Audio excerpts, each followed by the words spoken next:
Bonjour à tous, on va vous présenter l'article scientifique qui s'intitule « L'anxiété de la parole chez les adolescents bègues scolarisés via une thérapie cognitivo-comportementale ».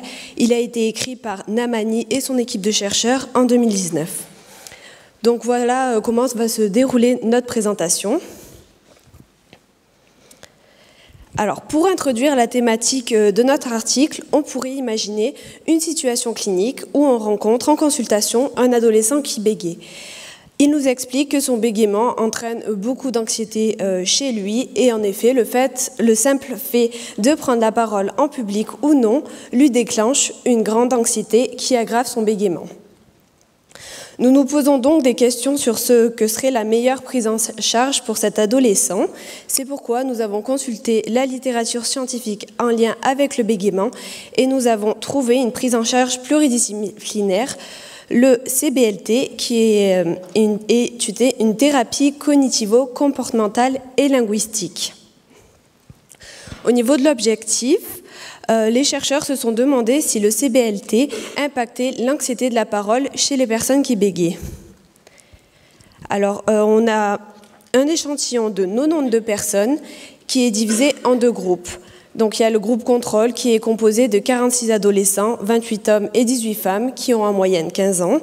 Et on a le groupe de la population cible qui, lui, est aussi composé de 46 adolescents, plus précisément donc 22 hommes et 24 femmes qui ont en moyenne 16 ans. Au niveau des critères d'inclusion et d'exclusion, le bégaiement a été diagnostiqué par un ou une logopède. Il a été avéré par les parents. Ces adolescents ne devaient pas précéder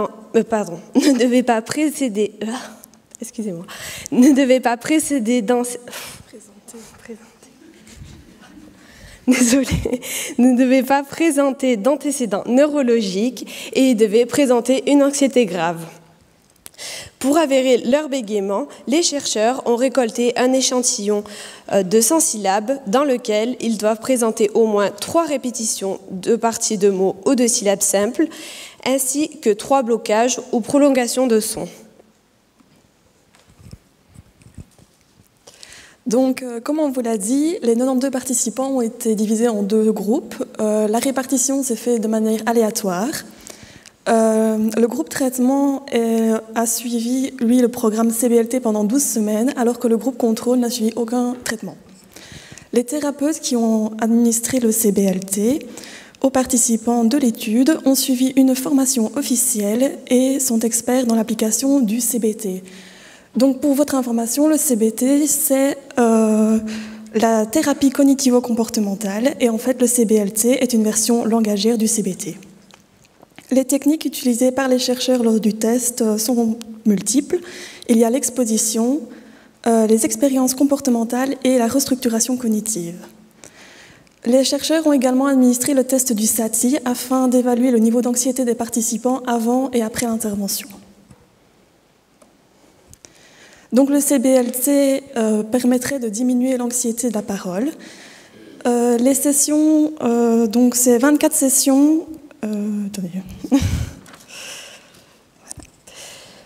Donc le CBLT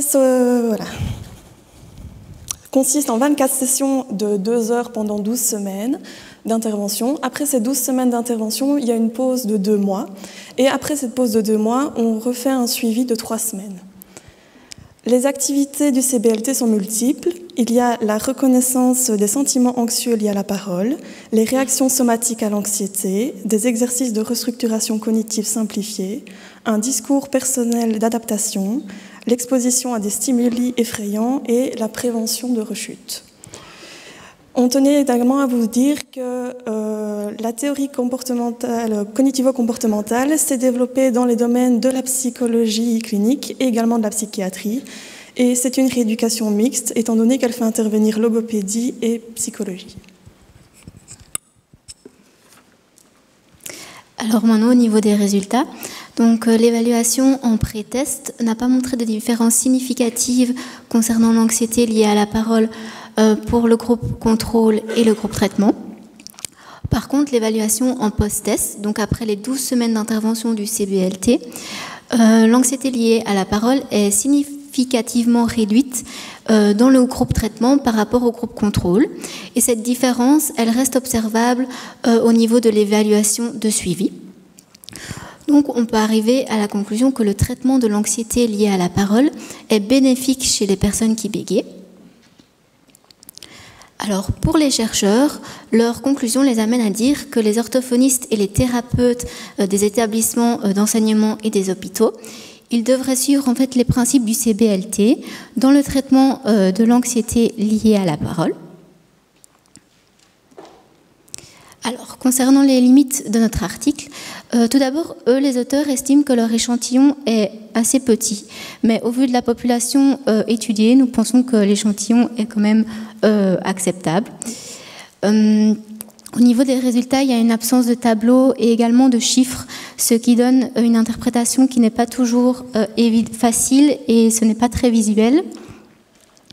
Le SATI, comme on vous en a parlé avant, est une mesure auto-rapportée. Donc, ils utilisent une mesure qui est subjective et non objective.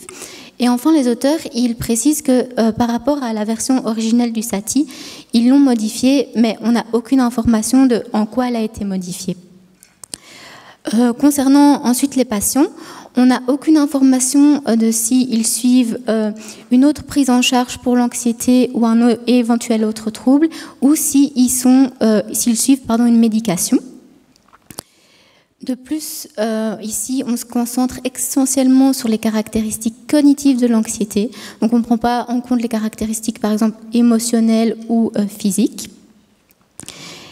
Et enfin, en ce qui concerne la conclusion des chercheurs, il y a une manque de précision. Car tout au long de leur article, ils parlent des principes du CBLT, mais on n'a mention nulle part d'une description de ce que ça peut être. Donc, on a besoin de se référencier à la littérature pour avoir cette information.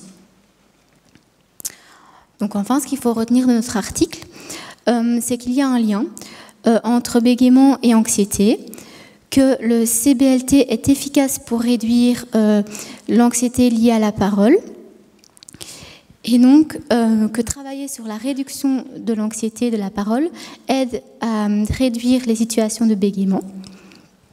Et enfin, pour finir, donc, à la lecture de notre article, nous avons formuler une hypothèse, parce qu'en effet, eux, les auteurs, ils voient l'anxiété comme une conséquence du bégaiement et du fait d'être exposé à des situations répétées d'échecs de communication.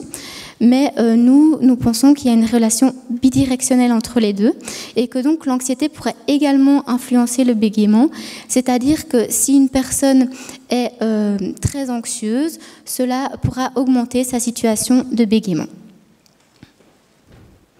Un tout grand merci pour votre écoute.